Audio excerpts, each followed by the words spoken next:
কোন জিন টিন গায়েব বলতে পারে না। আপনারা যদি এরকম কবিরাজের কাছে যান, ঈমান শেষ। রাসূলুল্লাহ সাল্লাল্লাহু আলাইহি ওয়াসাল্লাম বলেছেন, হাদিসটি তিরমিজিতে আছে, মান আতা কাহিনান ফাকাত আবা আবুল কাসিম, যে গণকের কাছে গেল সে আমি মুহাম্মদ সাল্লাল্লাহু আলাইহি ওয়াসাল্লামকে অস্বীকার করল।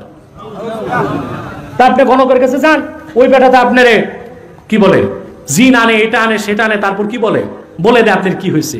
জানেন বাংলাদেশে যে পিলার পাওয়া যায়, কথা বলে না, এই পিলার গুলো এক একটা বিক্রি হয়েছে 7,000 কোটি, 8,000 কোটি, 10,000 কোটি টাকা। একটা অন্যায়, সব চলে গেছে আমেরিকা, কানাডা, অস্ট্রেলিয়াতে। দালাল চক্র এবং বড় বড় পদস্থ লোকেরা বিক্রি করে ফেলছে পিলার গুলো, কথা বুঝতে পারছেন? আগে ছিল। আচ্ছা, তো যার কাছে জিন আছে সে তো একদিনেই বাংলাদেশের সব পিলারের খবর নিয়ে বেচা বিল গেটসের মতো সেরা ধনী হইতে পারে।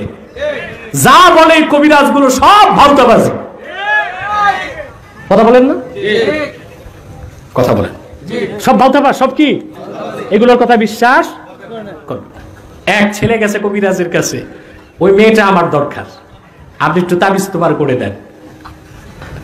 কবিরাজ তারে তো প্রথম পানি আনতে বলছে, নর্দমার পানি, ডাস্টবিনের পানি, খালের পানি, জঙ্গলের পানি।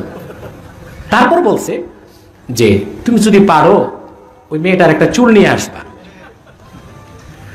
এই ছেলে দিছে এক থাপ্পড় কবিরাজকে, আমি যদি চুল আনার মতো কাছে যাইতে পারি তো তোমার তাবিজের দরকার কি? এসব ভাওতাবাজি না। এই জিন সত্য বিশ্বাস করি আমরা, তবে জিন গায়েব বলতে পারে না। এই বিশ্বাস একটি শিরকি বিশ্বাস।